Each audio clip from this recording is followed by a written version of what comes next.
Hi guys, and welcome back to my house. Today's video is a recipe for jalapeno tater-tot casserole. So let's jump on in.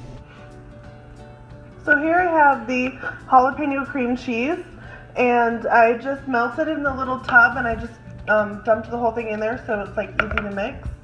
And I'm going to add my 1 cup of milk, and I'm just going to mix it up until it's all combined. To the milk and melted jalapeno cream cheese, I'm just going to add 1 can of cream of celery. You can use cream of mushroom or cream of chicken, whatever you prefer. This is what I have on hand. I actually prefer a mix of the cream of celery and cream of mushroom if I'm doing a big pot, but this works. To the cream of celery, milk, and jalapeno cream cheese, I'm going to add a 1/4 of a teaspoon of just plain black pepper, as well as some garlic salt. I'm just gonna give a good generous dosing of that. And I'm just gonna give it a good mix. I want it all incorporated, and it just takes about a minute to get everything all in there. It's worth the time to get it all mixed up. If it was any thicker than this, I would say add some more cream or milk. You can even add sour cream if you wanted to thin it out. And now I'm going to add my cheese. And I have here, I probably have like 2 cups of cheese here. I'm only going to add about maybe like 1.5 cups. And then I'm just gonna mix it right into my mixture. And you can add whatever cheese mixture you like to it. I think cheddar goes well with the jalapeno cream cheese. If you're gonna use just regular cream cheese, you can mix it with pretty much any kind of cheese that you want.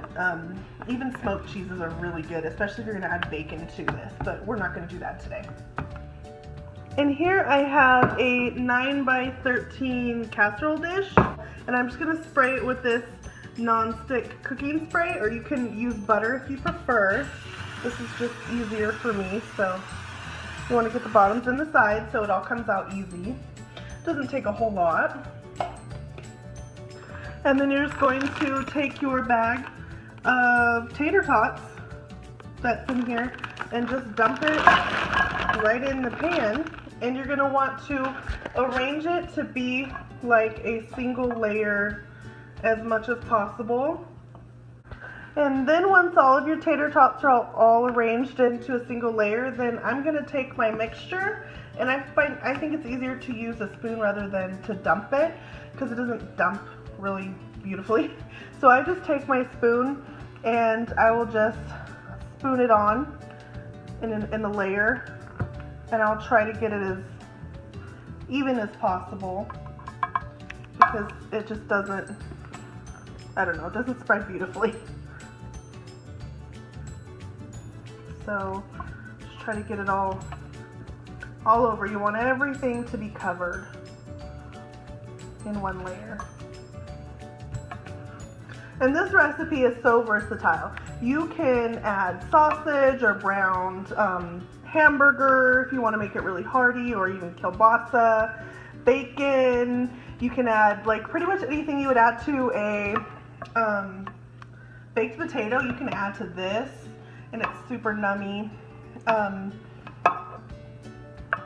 You can have like a ramekin bar, you know, like a tater tot bar, and everybody can make their, like, you know, if you pre-cook all the fixings like vegetables and bacon and sausage, and everybody can add, you know, make their own little ramekin of casserole and add whatever they want and whatever toppings. Some people add the crunchy stuff to the top,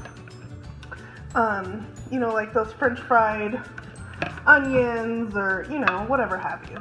There's so much you can do with this recipe. It's like really endless. You can add enchilada sauce into it. It's pretty good too.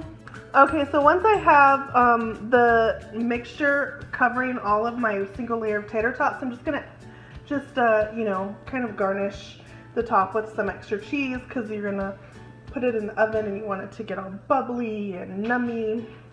And you can add whatever kind of cheese you want. And I'm just gonna stick it into my oven at 350 degrees for at least 45 minutes. See how it is, it's been 45 minutes, nice and golden. So I just pulled it out of the oven. Can you hear the bubbly goodness? Let it sit for about 5 minutes. Okay, so it's had time to rest and set up, so now I'm just going to portion some up. And you just cut right into it, and it should come out fairly easy because remember we sprayed the bottom. And just scoop it out, put it right on my plate.